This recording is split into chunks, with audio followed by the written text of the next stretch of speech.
प्रत्येक हसरा चेहरा आनंदी असतोच असं नाही. काही चेहरे हसू घालतात कारण त्यांना रडायला वेळच नसतो. आयुष्यातील सर्वात मोठी वेदना तीच असते जी माणूस जगापासून लपवून ठेवतो. पुण्यातील एका मोठ्या IT कंपनीत समीर देशमुख नावाचा एक तरुण व्यवस्थापक काम करत होता. वय अवघं 32 वर्ष, पण मेहनत, प्रामाणिकपणा आणि बुद्धिमत्तेच्या जोरावर त्याने मोठं यश मिळवलं होतं. त्याच्याकडे अलिशान घर होतं, महागडी कार होती, ब्रँडेड कपडे होते आणि सोशल मीडियावर हजारो फॉलोअर्स होते. त्याच्या प्रत्येक पोस्टवर शेकडो लाईक्स आणि कमेंट्स यायच्या. कधी पत्नी आणि मुलीसोबत हसतानाचा फोटो, कधी परदेश प्रवास, कधी वाढदिवस, तर कधी कुटुंबासोबतचे आनंदी क्षण. हे सगळं पाहून लोक म्हणायचे, देवाने सगळं काही द्यायचं असेल तर समीरसारखं आयुष्य द्यावं. ऑफिसमध्ये अनेक सहकारी त्याचा हेवा करायचे. काही जण म्हणायचे, याच्या आयुष्यात कसलीच अडचण नसेल, पैसा आहे, प्रतिष्ठा आहे, सुंदर कुटुंब आहे, अजून काय हवं. शेजाऱ्यांनाही तसंच वाटायचं. ते समीरच्या घराकडे पाहून म्हणायचे, काय भाग्यवान माणूस आहे, रोज हसत असतो, देवाने सगळं भरभरून दिलंय. पण या जगात एक व्यक्ती अशी होती जिला समीरच्या चेहऱ्यावरचं हसू दिसत नव्हतं, तर त्याच्या डोळ्यांमागचं दुःख दिसत होतं. ती होती त्याची कॉलेजपासूनची जिवलग मैत्रीण स्वरा. स्वरा मानसशास्त्रज्ञ होती. लोकांच्या चेहऱ्यावरचे भाव पाहून त्याच्या मनातील दुःख ओळखण्याची तिला सवय होती. एक दिवस ऑफिसजवळील कॅफेमध्ये दोघांची भेट झाली. समीर नेहमीप्रमाणे हसत होता, जोक्स करत होता, पण स्वरा शांतपणे त्याच्याकडे पाहत होती. काही वेळानंतर ती हळू आवाजात म्हणाली, समीर, तू सगळ्यांसमोर हसतोस, पण तुझे डोळे रोज रडतात. नेमकं काय लपवतोयस? हा प्रश्न ऐकताच समीर काही क्षण गप्प झाला. त्याच्या चेहऱ्यावरचं हसू क्षणभर नाहीसं झालं, पण पुढच्या क्षणी त्याने पुन्हा हसत विषय बदलला. अगं काही नाही, तू पण ना उगाच जास्त विचार करतेस. स्वराला मात्र समजलं होतं समीर काहीतरी खूप मोठं लपवत आहे. त्या दिवसापासून तिने समीरकडे अधिक बारकाईने लक्ष द्यायला सुरुवात केली. ऑफिसमध्ये समीर नेहमीप्रमाणे उत्साही असायचा. कोणाचं काम अडलं तर तो पहिल्या मदतीला धावायचा. कर्मचाऱ्यांच्या वाढदिवसाला स्वतः केक आणायचा. सगळ्यांना हसवायचा. त्यामुळे ऑफिसमधील प्रत्येकजण म्हणायचा, इतका आनंदी माणूस आम्ही आजवर पाहिलाच नाही. पण स्वराला एक गोष्ट सतत खटकत होती. संध्याकाळी ऑफिस सुटल्यानंतर सगळे घरी जाण्यासाठी उत्सुक असायचे, पण समीर मात्र पार्किंगमध्ये गाडीत एकटाच बराच वेळ बसून राहायचा. कधी अर्धा तास तर कधी पूर्ण 1 तास तो मोबाईलकडे बघत बसायचा. कधी डोळे मिटून खोल श्वास घ्यायचा आणि मग जणू मनावर दगड ठेवून घरी जायचा. स्वराच्या मनात प्रश्न निर्माण झाला, जो माणूस आपल्या कुटुंबावर इतकं प्रेम करतो त्याला घरी जायची घाई का नसते? एक दिवस तिने सत्य जाणून घेण्याचा निर्णय घेतला. त्या दिवशी ती समीरच्या गाडीच्या मागून सावधपणे निघाली. काही वेळाने समीर एका अलिशान बंगल्यावर थांबला. बाहेरून ते घर एखाद्या चित्रपटातील घरासारखं सुंदर दिसत होतं. मोठं गेट, सुंदर बाग, महागड्या गाड्या आणि प्रकाशाने उजळलेलं अंगण. स्वरा मनात म्हणाली, खरंच किती सुंदर आयुष्य आहे याचं. पण काही क्षणातच तिचा हा समज तुटला. घराच्या आतून मोठमोठ्याने भांडणाचे आवाज येऊ लागले. समीरची पत्नी रागाने ओरडत होती. ती त्याचा सतत अपमान करत होती. तुला घरासाठी वेळच नसतो, पैसे कमावून काय उपयोग, या घरात आनंदच नाही. समीर मात्र शांतपणे सगळं ऐकत उभा होता. त्याने एक शब्दही परत बोलला नाही. काही वेळाने तो आपल्या खोलीत गेला. स्वरा बाहेरूनच हे सगळं पाहत होती. तिच्या लक्षात आलं, हे घर बाहेरून जितकं सुंदर दिसतं, आतून तितकंच तुटलेलं आहे. तिला आणखी एक गोष्ट समजली, समीरचे आई वडील त्याच्यासोबत राहत नव्हते. काही वर्षापूर्वी घरातील सततच्या वादांमुळे ते वेगळ्या घरी राहायला गेले होते. समीर रोज त्यांना भेटत होता, त्यांची काळजी घेत होता, पण स्वतःच्या घरात मात्र त्याला मनशांती मिळत नव्हती. त्या रात्री उशिरा तो एकटाच बाल्कनीत बसला होता. हातात चहाचा कप होता, पण चहा कधीच थंड झाला होता. त्याच्या डोळ्यातील अश्रू शांतपणे वाहत होते. कोणालाही दिसू नयेत म्हणून तो वारंवार डोळे पुसत होता. त्या क्षणी स्वराला समजलं, हा माणूस पैशामुळे नाही, एकटेपणामुळे तुटला आहे. दुसऱ्या दिवशी सकाळ झाली. समीरने पुन्हा एकदा चेहऱ्यावर हसू आणलं. पत्नी आणि मुलीसोबत एक सुंदर फोटो काढला आणि सोशल मीडियावर पोस्ट केला. कॅप्शन होतं, माय हॅपी फॅमिली. काही मिनिटात हजारो लाईक्स आले. लोक कमेंट करू लागले, perfect family, lucky man, dream life. हे सगळं पाहून स्वराच्या डोळ्यात पाणी आलं, कारण तिला सत्य माहीत होतं. लोक ज्या आयुष्याचा हेवा करत होते ते आयुष्य प्रत्यक्षात वेदना, ताण, अश्रू आणि एकटेपणाने भरलेलं होतं. त्या दिवशी स्वराच्या मनात एकच विचार आला, या जगात सर्वात धोकादायक गोष्ट म्हणजे सुखाचा मुखवटा. कारण तो माणसाचं दुःख जगापासून लपवतो आणि शेवटी त्या माणसालाच आतून संपवू लागतो. त्या दिवसानंतर समीरचं आयुष्य पूर्वीसारखंच सुरू होतं. सकाळी चेहऱ्यावर हसू, ऑफिसमध्ये उत्साह, सगळ्यांना प्रेरणा देणारे शब्द आणि सोशल मीडियावर आनंदी आयुष्याचं प्रदर्शन. पण आतून मात्र तो दिवसेंदिवस कोसळत होता. रात्री झोप लागत नव्हती, सततचा मानसिक ताण, घरातील भांडणं, व्यवसायाची जबाबदारी, आईवडिलांची काळजी आणि प्रत्येकासमोर आनंदी असल्याचा अभिनय, हे सगळं त्याच्या मनावर प्रचंड ओझं बनलं होतं. एका सोमवारी कंपनीमध्ये अत्यंत महत्त्वाची मीटिंग सुरू होती. मोठे क्लायंट आले होते. संपूर्ण प्रेझेंटेशनची जबाबदारी समीरवर होती. तो आत्मविश्वासाने बोलायला उभा राहिला. सुरुवातीला सर्व काही व्यवस्थित सुरू होतं, पण काही मिनिटातच त्याचा आवाज थरथरू लागला.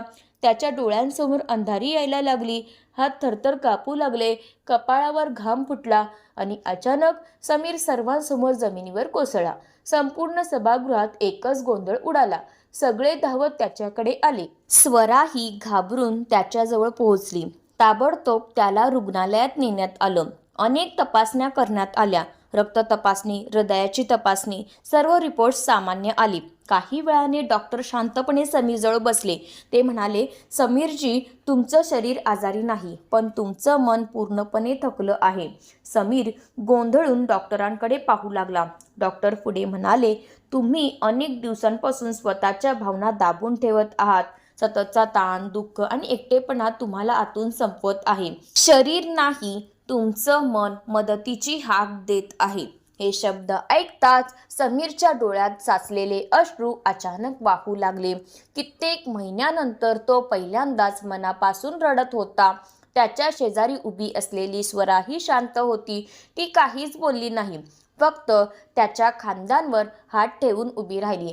काही वेळाने समीर स्वतःला सावरत म्हणाला, स्वरा, मी खूप थकलोय. स्वरा हळू आवाजात म्हणाली, आता तरी सगळं सांग.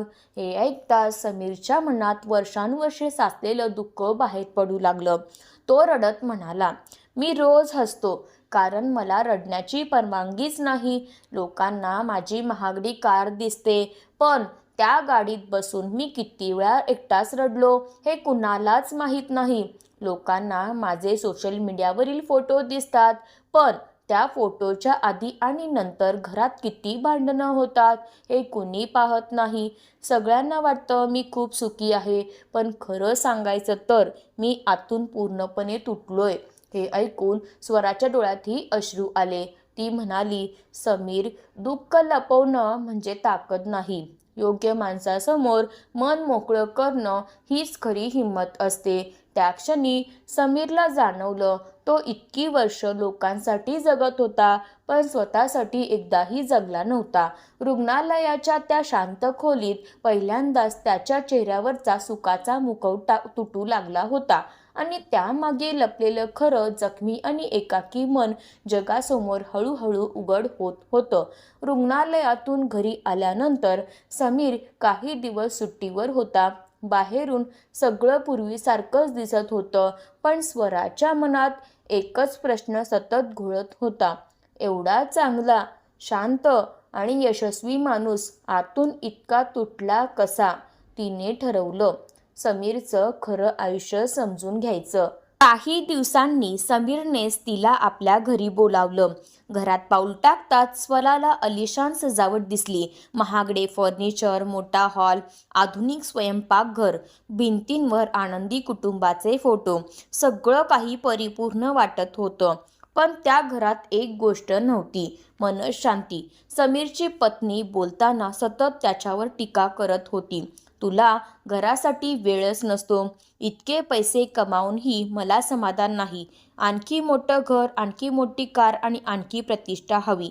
समीर शांतपणे सगळं ऐकत होता. तो वाद घालत नव्हता, कारण प्रत्येक भांडणानंतर त्याची छोटी मुलगी घाबरून रडत असे. मुलीच्या चेहऱ्यावर भीती पाहणं त्याला सहन होत नव्हतं, म्हणून तो प्रत्येक वेळी गप्प राहायचा. स्वराला त्या क्षणी समजलं, हा माणूस कमकुवत नाही, तो आपल्या कुटुंबासाठी स्वतःच्या भावना गिळून जगतो आहे. काही वेळाने समीर स्वराला बाहेर घेऊन गेला. दोघे एका वृद्धाश्रमात पोहोचले. तिथे समीरचे आई वडील राहत होते. स्वरा आश्चर्यचकित झाली. तिने विचारलं, तू त्यांना इथे का ठेवलंस? समीरच्या डोळ्यात पाणी आलं. तो शांत आवाजात म्हणाला, मी त्यांना कधीच सोडलं नाही. उलट त्यांना माझ्या घरात रोजचं भांडण आणि अपमान पाहायला लागू नये म्हणून त्यांनीच इथे राहण्याचा निर्णय घेतला. आत गेल्यावर समीरची आई त्याला पाहताच हसली, पण त्या हसण्यातही वेदना दडल्या होत्या. ती म्हणाली, बाळा, स्वतःची काळजी घे. आमच्यासाठी स्वतःला इतकं त्रास करून घेऊ नकोस. हे ऐकून स्वराच्या डोळ्यात अश्रू आले. त्या दिवशी तिला समजलं, समीर फक्त स्वतःसाठी जगत नव्हता, तो प्रत्येकाच्या आनंदासाठी स्वतःचं आयुष्य जाळत होता. घरी परतताना समीरने आणखी एक सत्य सांगितलं. त्याच्या व्यवसायावर मोठं कर्ज होतं. दर महिन्याला बँकेचे हप्ते, कंपनीतील कर्मचाऱ्यांचे पगार, घरातील खर्च, मुलीचं शिक्षण, आईवडिलांची जबाबदारी आणि या सगळ्यांच्या मध्ये स्वतःच्या भावना यांना त्याच्या आयुष्यात जागाच उरली नव्हती. तो हलक्या आवाजात म्हणाला, लोक माझ्या कारचा हेवा करतात, पण त्या कारचे हप्ते भरताना मी किती रात्री जागून काढतो हे कुणालाच माहीत नाही. लोक माझ्या हसऱ्या फोटोवर प्रेम करतात, पण त्या फोटोमागचं तुटलेलं आयुष्य कोणीच पाहत नाही. काही दिवसांनी समीर पुन्हा ऑफिसमध्ये रुजू झाला. सगळ्यांना वाटलं तो नेहमीसारखाच हसत कामाला लागेल, पण यावेळी त्याने एक वेगळाच निर्णय घेतला होता. संपूर्ण ऑफिसमधील कर्मचाऱ्यांची एक विशेष बैठक बोलवण्यात आली. सर्वजण कॉन्फरन्स हॉलमध्ये जमा झाले. समीर स्टेजवर उभा राहिला. काही क्षण तो शांत राहिला आणि मग हळू आवाजात म्हणाला, आज मी तुमच्याशी माझ्या कामाबद्दल नाही, तर माझ्या आयुष्याबद्दल बोलणार आहे. सभागृहात पूर्ण शांतता पसरली. समीरने मोठ्या स्क्रीनवर स्वतःचे सोशल मीडियावरील हसरे फोटो दाखवले. मग तो म्हणाला, या फोटोंवर कधीच विश्वास ठेवू नका. प्रत्येक हसऱ्या चेहऱ्यामागे आनंदच असेल असं नाही. त्याचा आवाज भरून आला. त्याने पुढे सांगितलं, मी अनेक वर्ष एकच चूक करत राहिलो. माझं दुःख मनातच दाबून ठेवलं. मला वाटत होतं रडणं म्हणजे कमकुवतपणा, पण खरं तर मदत मागणं हीच सर्वात मोठी हिंमत असते. हे ऐकून अनेक कर्मचाऱ्यांच्या डोळ्यात अश्रू आले. काहींना स्वतःच्या आयुष्यातील वेदनाही आठवू लागल्या. भाषण संपताच एकामागून एक कर्मचारी समीरजवळ आले. कोणीतरी त्याला मिठी मारली, तर कोणीतरी म्हणालं, सर, तुम्ही आज आम्हाला जगण्याचा खरा धडा दिलात. त्या क्षणी समीरला जाणवलं, माणूस जेव्हा स्वतःच्या वेदना स्वीकारतो आणि त्या योग्य माणसांसोबत शेअर करतो, तेव्हा तो कमकुवत होत नाही, उलट आतून अधिक मजबूत बनतो. त्या एका दिवसाने फक्त समीरचं आयुष्य बदललं नाही, तर संपूर्ण ऑफिसची विचारसरणी बदलून टाकली. समीरच्या त्या एका भाषणानंतर त्याच्या आयुष्यात हळूहळू मोठे बदल घडू लागले. त्याने सर्वप्रथम स्वतःच्या मानसिक आरोग्याला महत्त्व दिलं, समुपदेशकांची मदत घेतली, स्वतःसाठी वेळ काढायला सुरुवात केली आणि वर्षानुवर्षे मनात असलेलं दुःख हळूहळू हलकं करू लागला. त्याने आई वडिलांना पुन्हा स्वतःजवळ आणलं आणि त्यांच्यासोबत वेळ घालवू लागला. सर्वात महत्त्वाचं म्हणजे त्याने सोशल मीडियावर खोटं परिपूर्ण आयुष्य दाखवणं कायमचं बंद केलं. आता तो लोकांना फक्त एकच गोष्ट सांगू लागला, दिसणारं प्रत्येक सुख खरं नसतं, त्यामुळे कधीही कोणाच्या आयुष्याचा हेवा करू नका. प्रत्येक माणूस आपल्या आयुष्यात एक न दिसणारं युद्ध लढत असतो. त्याच्या या प्रामाणिकपणामुळे हजारो लोक त्याच्याशी जोडले गेले. अनेकांनी स्वतःच्या भावना व्यक्त करण्याचं धाडस केलं आणि मानसिक आरोग्याबद्दल मोकळेपणाने बोलायला सुरुवात केली. समीरला तेव्हा जाणवलं, मुखवटा घालून जगण्यात नाही तर स्वतःसारखं जगण्यातच खरं सुख आहे. प्रत्येक हसऱ्या चेहऱ्यामागे आनंद असेलच असं नाही. म्हणून लोकांच्या आयुष्याचा हेवा करण्यापेक्षा त्यांच्या वेदना समजून घेण्याचा प्रयत्न करा. सुखाचा मुखवटा घालणारे अनेक लोक आतून शांतपणे तुटत असतात. खरा आनंद पैसा, प्रसिद्धी किंवा दिखाव्यात नसतो, तर मनःशांती, प्रेम, आपुलकी आणि आपल्या माणसांच्या साथीत असतो. जर सुखाचा मुखवटा घातलेल्या माणसाच्या सुखामागचं भयानक सत्य ही कथा तुम्हाला विचार करायला भाग पडत असेल, तर आज एक गोष्ट नक्की लक्षात ठेवा. कोणाच्याही हसऱ्या चेहऱ्यावरून त्याच्या आयुष्याचा निर्णय घेऊ नका. कदाचित तो माणूस आतून खूप मोठ्या वेदना सहन करत असेल. ही कथा आवडली असेल तर लाईक करा आणि कमेंटमध्ये लिहा, खरा आनंद मनःशांतीत असतो. अशाच मनाला स्पर्श करणाऱ्या, जीवनाला नवी दिशा देणाऱ्या आणि डोळे उघडणाऱ्या मराठी कथा पाहण्यासाठी मनस्पर्श कथा चॅनलला सबस्क्राईब करा आणि नवीन कथा सर्वात आधी पाहण्यासाठी बेल आयकॉन नक्की दाबा. पुन्हा भेटूया एका नव्या हृदयस्पर्शी कथेसह. धन्यवाद.